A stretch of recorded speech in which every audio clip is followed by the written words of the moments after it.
પ્રકરણ 8 કુદરતી સંસાધનો.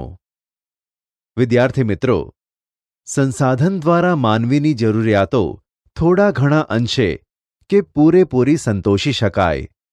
કુદરતમાં હજારો તત્વો પડેલા છે, પણ તેને આપણે સંસાધન ન કહી શકીએ. આ તત્વો ત્યારે જ સંસાધન કહેવાય કે જ્યારે માનવી તેના વિશિષ્ટ જ્ઞાન કૌશલ્ય દ્વારા ઉપયોગમાં લેવાય. અન્ય રીતે કહીએ તો જે વસ્તુ ઉપર માનવી આશ્રિત કે નિર્ભર હોય, જેનાથી મનુષ્યની જરૂરિયાતો પૂરી થાય અને માનવી પાસે તેનો ઉપભોગ કરવાની શારીરિક કે બૌદ્ધિક ક્ષમતા હોય. આ મુજબ કોઈ પણ વસ્તુ માનવ જરૂરિયાતો પૂરી કરવા ઉપયોગમાં લેવાય તે સંસાધન બની જાય છે. પ્રાચીન સમયમાં જમીનમાં દટાયેલા ખનિજોની માનવીને જાણકારી ન હતી, ત્યારે તે સંસાધનો ન હતાં. પરંતુ આજે તેની ઉપયોગિતા અને ખનન પ્રવિધિઓના વિકસવાથી માનવ જીવન માટે તે અત્યંત જરૂરી બન્યા છે.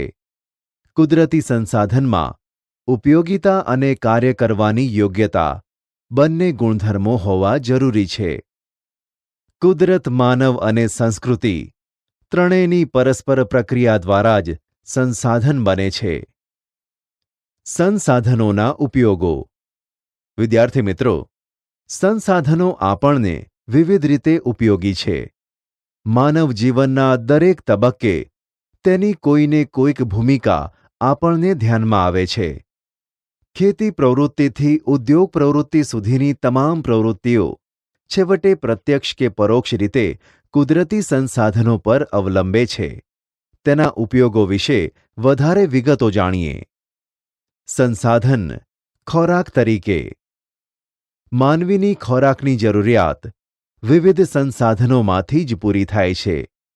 કુદરતી રીતે થતાં ફળો, ખેતી દ્વારા સાંપડતા વિવિધ ખાદ્ય પાકો, પાલતુ પ્રાણીઓ દ્વારા પ્રાપ્ત થતી દૂધ અને તેની બનાવટો તથા માંસ, જળાશયોમાંથી મળતા માછલાં અને અન્ય જળચરો, મધમાખી દ્વારા બનાવેલ મધ વગેરે ચીજો ખાદ્ય સામગ્રી તરીકે ઉપયોગમાં લેવાય છે. સંસાધન કાચા માલનો સ્રોત. જંગલોમાંથી પ્રાપ્ત થતી વિવિધ ચીજો, ખેતી દ્વારા ઉપલબ્ધ થતી સામગ્રી, પાલતુ પશુઓથી પ્રાપ્ત ઊન, ચામડા અને માંસ, ખનિજ અયસ્ક વગેરે ચીજો અનેક ઉદ્યોગો માટે કાચો માલ બને છે. સંસાધનો શક્તિ સંસાધનો તરીકે.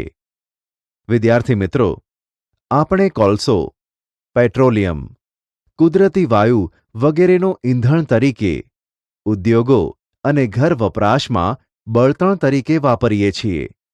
વળી સૂર્યપ્રકાશ, પવન, સમુદ્ર મોજાં, ભરતી ઓટ અને જળધોધ વગેરે થકી પણ ઊર્જા પ્રાપ્ત કરી શકાય છે. સંસાધનના પ્રકાર. સંસાધનોને આ મુજબ વર્ગીકૃત કરવામાં આવ્યા છે. 1. માલિકીના આધારે. 2. પુનઃપ્રાપ્યતાને આધારે. 3. વિતરણ ક્ષેત્રને આધારે. પણ અહીં માલિકીની દ્રષ્ટિએ સંસાધનના પ્રકાર આ મુજબ પડે છે. તે વિગત કોષ્ટકની મદદથી સમજીએ. ક્રમ. માલિકીની દ્રષ્ટિએ. વિગત. ઉદાહરણ. વ્યક્તિગત સંસાધન. કોઈ વ્યક્તિ કે પરિવારની માલિકી, જેવી કે જમીન, મકાન વગેરે. રાષ્ટ્રીય સંસાધન. કોઈ પણ દેશ કે પ્રદેશની સાર્વજનિક સંપત્તિ, જેવી કે લશ્કર, આંતરરાષ્ટ્રીય વ્યાપાર. વૈશ્વિક સંસાધન. સમગ્ર દુનિયાની ભૌતિક અને અભૌતિક એવી તમામ સંપત્તિ જેનો ઉપયોગ માનવ કલ્યાણમાં થતો હોય, જેવા કે વિશ્વના બધા રાષ્ટ્રોની સહિયારી માલિકીના સંસાધન. વિદ્યાર્થી મિત્રો, સંસાધનોના વિતરણને આધારે તેના પ્રકાર આ મુજબ પડે છે. ક્રમ. વિતરણ ક્ષેત્ર મુજબ. વિગત. ઉદાહરણ. સર્વસુલભ સંસાધન વાતાવરણમાં રહેલા ઉપયોગી વાયુઓ જેવા કે ઓક્સિજન, નાઇટ્રોજન. સામાન્ય સુલભ સંસાધન સામાન્યપણે મળે તેવા જેવા કે ભૂમિ, જમીન, જળ, ગોચર. વિરલ સંસાધન જેના પ્રાપ્તિ સ્થાનો મર્યાદિત હોય તેવા ખનિજો જેવા કે કોલસો, પેટ્રોલિયમ, તાંબુ, સોનું, યુરેનિયમ વગેરે ખનિજો. એકલ સંસાધન દુનિયામાં ભાગ્યે જ એક કે બે સ્થળે જ મળી આવતા ખનિજો જેવા કે ક્રાયોલાઇટ ખનિજ જે માત્ર ગ્રીનલેન્ડમાંથી જ મળી આવે છે. વિદ્યાર્થી મિત્રો, કોષ્ટકમાં જોઈને બે પ્રકારોની વિગતો તમે સમજ્યા. સંસાધનોના અન્ય રીતે પણ વિભાગો પાડી શકાય, જેમાં નવીનીકરણીય અને અનવીનીકરણીય એવા બે ભાગ પડાય છે. કેટલાક સંસાધનો પોતાની મેળે જ ચોક્કસ સમયમાં વપરાશી હિસ્સાની પૂર્તિ કરે છે અથવા તે અખૂટ હોય છે. જંગલો, સૂર્યપ્રકાશ, પશુ પક્ષીઓ વગેરે આ વર્ગમાં આવે છે. તેને નવીનીકરણીય સંસાધનો કહેવાય છે. જ્યારે અનવીનીકરણીય સંસાધનો કે જે સંસાધનો એકવાર વપરાયા પછી પુનઃ ઉપયોગમાં લઈ શકાતા નથી અથવા તેને ફરી બનાવી શકાતા નથી કે નજીકના ભવિષ્યમાં તેનું પુનઃનિર્માણ અશક્ય છે, જેવા કે ખનિજ કોલસો, પેટ્રોલિયમ, કુદરતી વાયુનો સમાવેશ આ વર્ગમાં થાય છે. સંસાધનોનું આયોજન અને સંરક્ષણ. વિદ્યાર્થી મિત્રો, માનવીની જરૂરિયાતો અમર્યાદિત છે, જ્યારે કુદરતી સંસાધનો મર્યાદિત છે. છેલ્લા 100 વર્ષોમાં માનવી દ્વારા વિજ્ઞાન અને તકનીકી ક્ષેત્રે થયેલ અસાધારણ વિકાસથી અને ભયંકર વસ્તી વિસ્ફોટથી સંસાધનોનો વપરાશ ખૂબ જ વધી ગયો છે. આ પરિસ્થિતિ વિશે ગંભીરતાથી નહીં વિચારીએ તો ભવિષ્યમાં તેના માઠા પરિણામો ભોગવવા પડશે. એટલે જ તો ભવિષ્યની પેઢીઓ માટે સંસાધનોનું સંરક્ષણ કરવું એ આપણા સૌની ફરજ છે. સંસાધનોનું સંરક્ષણ કરવું એટલે સંસાધનોનો વિવેકપૂર્ણ ઉપયોગ કરવો. સંરક્ષણ શબ્દનો સીધો સંબંધ સંસાધનોની અછત સાથે જોડાયેલો છે. વર્તમાનમાં જે રીતે દોહન થતું રહ્યું છે તે પ્રકારે સંસાધનોનું આડેધડ દોહન અને અવિવેકભર્યો વપરાશ જો ચાલુ રહેશે તો વિકાસ અને વર્તમાન જીવન સ્તર જાળવી રાખવું લગભગ સ્વપ્નવત થઈ જશે. તે માટે તેનો વિવેકપૂર્ણ ઉપયોગ, તેનું સંરક્ષણ અને પુનઃ ઉપયોગ જેવી બાબતો તેમાં સમાવિષ્ટ છે. જ્યારે કોઈ વૃક્ષ કે જીવના અસ્તિત્વ પર સંકટ હોય ત્યારે તે માટે ગોઠવેલ વ્યવસ્થાપનને તેનું સંરક્ષણ કહે છે. સંસાધનના આયોજન અને સંરક્ષણ માટેની જરૂરી બાબતોને વિગતવાર સમજીએ. સૌથી પહેલાં, કોઈ એક દેશ કે પ્રદેશને એક એકમ ગણી તેના ઉપયોગમાં લેવાયેલા, હજુ વણ વપરાયેલા કે સંભવિત સંસાધનોની ઉપલબ્ધિ અને વિશેષતાઓ બાબતે જાણકારી મેળવવી. જે સંસાધનોનું પ્રમાણ મર્યાદિત કે અનવીનીકરણ છે તેનું વૈજ્ઞાનિક ઢબે દોહન કરવું જોઈએ અને તેનો વપરાશ અનિવાર્ય હોય ત્યાં જ કરવો. જે સંસાધનોની માત્રા વધારી શકાય તેના વિકાસ માટેના પ્રયત્ન કરવા જોઈએ. જે સંસાધનો વર્તમાનમાં સોંઘા કે સહજ ઉપલબ્ધ હોય તેને વેડફવાને બદલે ભાવિ જરૂરિયાત માટે કરકસર કરી સાચવવા જોઈએ. જે મર્યાદિત માત્રામાં ઉપલબ્ધ છે તેવા સંસાધનો જાળવી રાખવા. તકનીકી વિકાસ દ્વારા તેના વૈકલ્પિક સ્રોતની શોધ લાંબા ગાળે વધારે ફાયદાકારક છે. સંસાધનોના સંરક્ષણ માટે તંત્ર દ્વારા જરૂરી કાયદા કે નિયમો બનાવી તેનું અમલીકરણ કરાવવું જોઈએ. નાગરિકોને સંસાધનના વિવેકપૂર્ણ ઉપયોગ સાથે જોડાયેલી તમામ બાબત અંગે વાકેફ કરી જનજાગૃતિ કેળવવી જોઈએ. જમીન નિર્માણ. સામાન્ય રીતે ભૂસપાટીનું ઉપલું પડ, જેમાં વનસ્પતિ ઉગે છે, તેને આપણે જમીન તરીકે ઓળખીએ છીએ. જમીન પૃથ્વીના પોપડા પરના અનેકવિધ કણોથી બનેલ એક પાતળું પડ હોય છે. એમાં ખનિજો, ભેજ, હ્યુમસ તથા હવા વગેરે મળેલા હોય છે.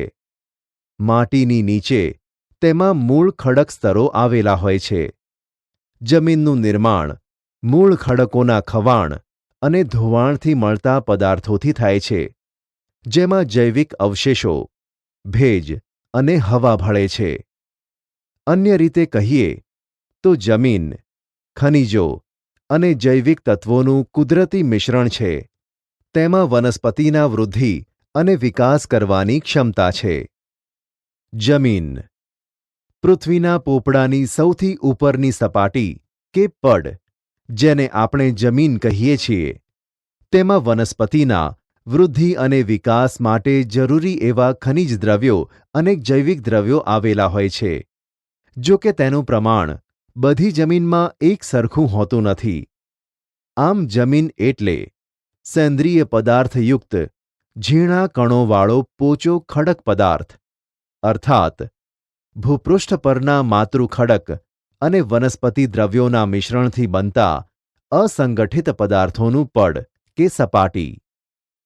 મૂળ ખડકોને ઘસારણ અને ધોવાણના પરિબળો તોડી અને બારીક ભૂકો બનાવે અને આ ભૂકા કે ચૂર્ણમાં વનસ્પતિ તથા જીવજંતુઓના વિઘટન કે સડવાથી બનેલ સેન્દ્રિય તત્વ તેમાં ઉમેરાય છે. આ સેન્દ્રિય તત્વો વનસ્પતિના વિકાસમાં મહત્વની ભૂમિકા ભજવે છે. જમીન નિર્માણના સમયગાળાના સંદર્ભે જે તે આબોહવાની અસર એટલી મહત્વપૂર્ણ અને વ્યાપક હોય છે કે તે આબોહવાવાળા પ્રદેશમાં વિભિન્ન પ્રકારના ખડકોમાંથી બનતી જમીન લાંબા સમયગાળે એક જ પ્રકારની હોય છે. એટલે કે એક જ પ્રકારના માતૃખડકોમાંથી ભિન્ન ભિન્ન આબોહવાથી બનનાર જમીન અલગ અલગ પ્રકારની હોય છે. જમીનના પ્રકાર, તેના રંગ, આબોહવા, માતૃખડકો, કણરચના, ફળદ્રુપતા જેવી બાબતોને ધ્યાનમાં રાખી પાડવામાં આવે છે. જમીનના પ્રકાર. હાલમાં ભારતીય કૃષિ સંશોધન પરિષદ એટલે કે ICAR દ્વારા ભારતની જમીનને 8 પ્રકારમાં વહેંચવામાં આવી છે. જે પૈકી પર્વતીય જમીન અને જંગલ પ્રકારની જમીન પર્વતીય ક્ષેત્રમાં જુદી જુદી ઊંચાઈએ જોવા મળે છે. 1. કાંપની જમીન. 2. રાતી અથવા લાલ જમીન. 3. કાળી જમીન. 4. લેટેરાઇટ જમીન. 5. રણ પ્રકારની જમીન. 6. પર્વતીય જમીન. 7. જંગલ પ્રકારની જમીન. 8. દલદલ કે પીટ પ્રકારની જમીન. 1. કાંપની જમીન. આ પ્રકારની જમીન ભારતના કુલ ક્ષેત્રફળના લગભગ 43% ક્ષેત્રફળમાં ફેલાયેલી છે. પૂર્વમાં બ્રહ્મપુત્ર ખીણથી શરૂ કરી પશ્ચિમમાં સતલુજ નદી સુધીનું ઉત્તર ભારતનું મેદાન, દક્ષિણ ભારતમાં નર્મદા, તાપી, મહાનદી, ગોદાવરી, કૃષ્ણા અને કાવેરી ખીણ પ્રદેશમાં અને તે પૈકી મહાનદી, ગોદાવરી, કૃષ્ણા અને કાવેરીના મુખ ત્રિકોણ પ્રદેશોમાં આ પ્રકારની જમીન આવેલી છે. કાંપની જમીનનું નિર્માણ નદીઓ દ્વારા નિક્ષેપિત કાંપને આભારી છે. આ જમીનમાં પોટાશ, ફોસ્ફરિક એસિડ અને ચૂનાનું પ્રમાણ વધારે જોવા મળે છે, જ્યારે નાઇટ્રોજન અને હ્યુમસની માત્રા ઓછા પ્રમાણમાં જોવા મળે છે. જો આ જમીનમાં કઠોળ વર્ગના પાક લેવામાં આવે તો તેમાં નાઇટ્રોજનની સ્થિરતાનું પ્રમાણ વધારી શકાય છે. આ પ્રકારની જમીનમાં ઘઉં, ચોખા, શેરડી, શણ, કપાસ, મકાઈ, તેલીબિયાં વગેરે પાકો લેવાય છે. 2. રાતી અથવા લાલ જમીન. રાતી અથવા લાલ જમીન ભારતના કુલ ક્ષેત્રફળના લગભગ 19% ક્ષેત્રફળમાં ફેલાયેલી છે. દક્ષિણના દ્વીપકલ્પમાં તમિલનાડુથી માંડીને ઉત્તરમાં બુંદેલખંડ સુધી અને પૂર્વમાં રાજમહલની ટેકરીઓની પશ્ચિમમાં કચ્છ સુધી તે વિસ્તરેલી છે. રાજસ્થાનમાં ઉદયપુર, ચિત્તોડગઢ, ડુંગરપુર, બાંસવાડા અને ભીલવાડા જિલ્લામાં આ પ્રકારની જમીન જોવા મળે છે. આ જમીનમાં ફેરિક ઓક્સાઇડની હાજરીને કારણે તેનો રંગ લાલ બને છે તથા તે નીચે જતાં પીળા રંગમાં ફેરવાય છે. આ જમીનોમાં ચૂનો, કાંકરા અને કાર્બોનેટ મળી આવતા નથી. મોટે ભાગે આ જમીનમાં મેગ્નેશિયમ, ફોસ્ફેટ, નાઇટ્રોજન અને પોટાશની ઉણપ જોવા મળે છે. આ પ્રકારની જમીનમાં બાજરી, કપાસ, ઘઉં, જુવાર, અળસી, મગફળી, બટાટા વગેરે પાક લેવામાં આવે છે. 3. કાળી જમીન. કાળી અથવા રેગુર જમીન ભારતના કુલ ક્ષેત્રફળના લગભગ 15% ક્ષેત્રફળમાં ફેલાયેલી છે.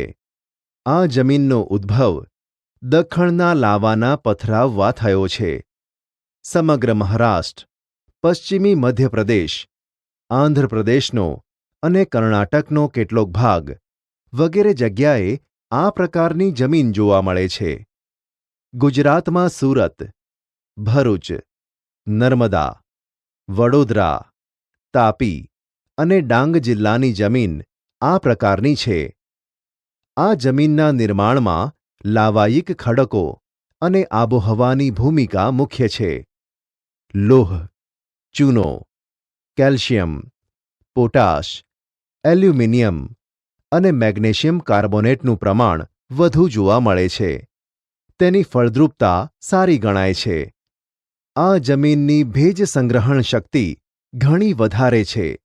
જ્યારે ભેજ સૂકાય ત્યારે તેમાં ફાટો કે તિરાડો પડી જાય છે.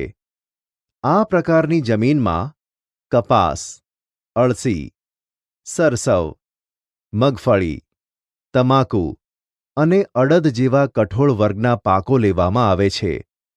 કપાસના પાકને વિશેષ અનુકૂળ હોવાથી આ જમીન કપાસની જમીન તરીકે પણ ઓળખાય છે. 4. લેટેરાઇટ કે પડખાઉ જમીન. આ જમીનનું નામ લેટિન ભાષાના શબ્દ લેટર એટલે કે ઈંટ પરથી પડ્યું છે. તેનો લાલ રંગ લોહ ઓક્સાઇડને કારણે હોય છે. આ જમીન ભીની થાય ત્યારે માખણ જેવી મુલાયમ અને સૂકાય ત્યારે સખત બની જાય છે. સૂકી અને ભેજવાળી આબોહવાના પરિવર્તનથી અને સિલિકામય પદાર્થોના નિવારણથી તેનું નિર્માણ થયું છે. ભારતીય દ્વીપકલ્પીય ઉચ્ચ પ્રદેશોના ઊંચાણવાળા ભાગોમાં વિકસિત થયેલી જોવા મળે છે. આ પ્રકારની જમીનોમાં મુખ્યત્વે લોહતત્વ, પોટાશ અને એલ્યુમિનિયમનું પ્રમાણ વધારે જોવા મળે છે.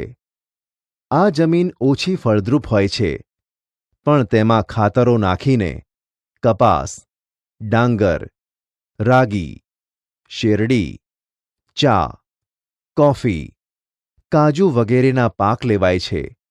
આ જમીનને પડખાઉ જમીન તરીકે પણ ઓળખવામાં આવે છે. 5. રણ પ્રકારની જમીન. આ જમીન સૂકી અને અર્ધસૂકી આબોહવાવાળી પરિસ્થિતિમાં જોવા મળે છે. આ જમીન રેતાળ અને ઓછી ફળદ્રુપ હોય છે. તેમાં દ્રાવ્ય ક્ષારોનું પ્રમાણ વધારે હોય છે. આ પ્રકારની જમીન રાજસ્થાન, હરિયાણા અને દક્ષિણ પંજાબના કેટલાક વિસ્તારમાં જોવા મળે છે. ગુજરાતમાં આ પ્રકારની જમીન કચ્છ, ઉત્તર ગુજરાત અને સૌરાષ્ટ્રના કેટલાક વિસ્તારોમાં આવેલી છે. સિંચાઈની સુવિધાઓથી તેમાં બાજરી જુવારનો પાક લેવાય છે. 6. પર્વતીય જમીન. આ જમીન હિમાલયની ખીણો અને ઢોળાવોના ક્ષેત્રોમાં 2700 મીટરથી 3000 મીટર સુધીની ઊંચાઈ પર જોવા મળે છે. તેનું સ્તર પાતળું અને અપરિપક્વ હોય છે. અસમ, દાર્જિલિંગ, ઉત્તરાખંડ, હિમાચલ પ્રદેશ અને કાશ્મીરમાં આવેલી છે. હિમાલયના સામાન્ય ઊંચાઈના ભાગોમાં દેવદાર, ચીડ અને પાઇનના વૃક્ષોના વિસ્તારમાં આ પ્રકારની જમીન જોવા મળે છે. 7. જંગલ પ્રકારની જમીન. આ પ્રકારની જમીન હિમાલયના શંકુદ્રુમ જંગલોમાં 3000 મીટરથી 3100 મીટરની ઊંચાઈ વચ્ચે તથા સહ્યાદ્રી, પૂર્વઘાટ અને મધ્ય હિમાલયના તરાઈ ક્ષેત્રોમાં આવેલી છે.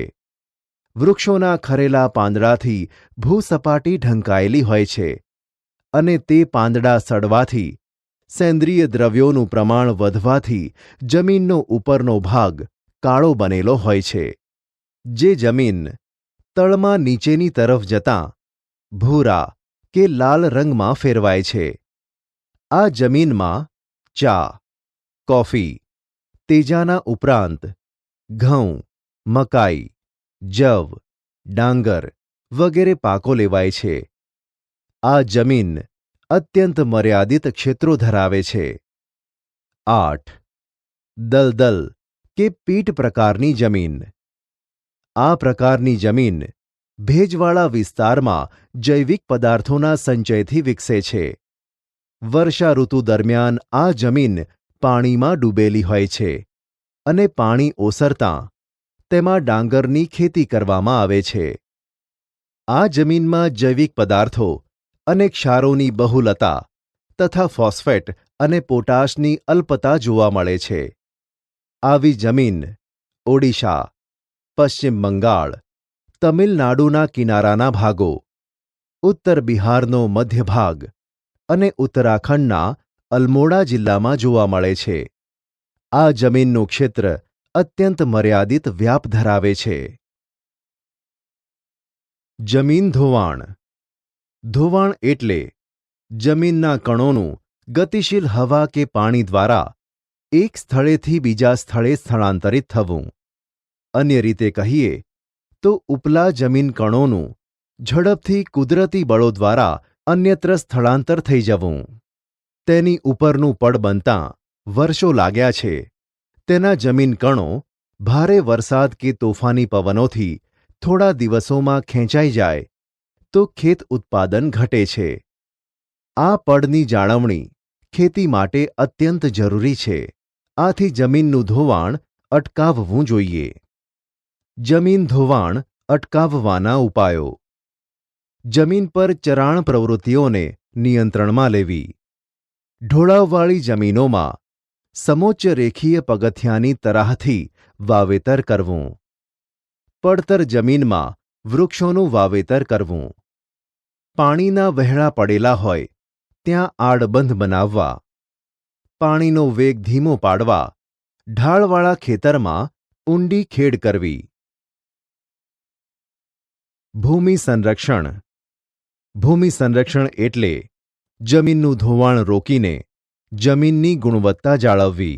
તે જમીન સંરક્ષણનો સીધો સંબંધ માટી કણોને પોતાની મૂળ જગ્યાએ જાળવી રાખવા સાથે છે. દુનિયામાં વિવિધ જગ્યાએ જે તે સ્થાન અને સમસ્યાને અનુરૂપ ઉપાયો પ્રયોજવામાં આવે છે. જો જમીનનું સંરક્ષણ ન થાય તો તેનાથી પૂરની શક્યતાઓ વધતાં જાનમાલની સલામતીના જોખમ ઊભા થાય છે. આમ ભૂમિ સંરક્ષણ અત્યંત આવશ્યક છે. ભૂમિ સંરક્ષણના ઉપાયો. જંગલોના આચ્છાદનને કારણે તેના મૂળ જમીન કણોને જકડી રાખે છે. નદીના કોતરો અને પહાડી ઢોળાવો પર વૃક્ષારોપણ કરવું. રણની નજીકના ક્ષેત્રોમાં વાતા પવનોને રોકવા વૃક્ષોની હારમાળા ઉગાડવી. તે રણને આગળ વધતું અટકાવશે. નદીઓના પૂરને અન્ય નદીઓમાં વાળીને કે સૂકી નદીઓ ભરી અંકુશમાં લેવા જોઈએ. અનિયંત્રિત ચરાણથી પહાડોની જમીનનું સ્તર ઢીલું પડે છે. તેને અટકાવવું જોઈએ. ક્ષિતિજ સમાંતર ખેડ, સીડીદાર ખેતરો જેવી પદ્ધતિઓ અપનાવવી જોઈએ. ફળદ્રુપતા ગુમાવી બેઠેલી જમીનમાં પુનઃ સેન્દ્રિય પદાર્થોનું ઉમેરણ કરવું જોઈએ. આ ઉપાયો કરવાથી જમીનનું સંરક્ષણ કરી શકાય છે. જમીનનું સંરક્ષણ આજની તાતી જરૂરિયાત છે. તેના સંરક્ષણ માટે સરકાર, સમાજ અને લોકોએ સહિયારા પ્રયાસો કરવા પડશે.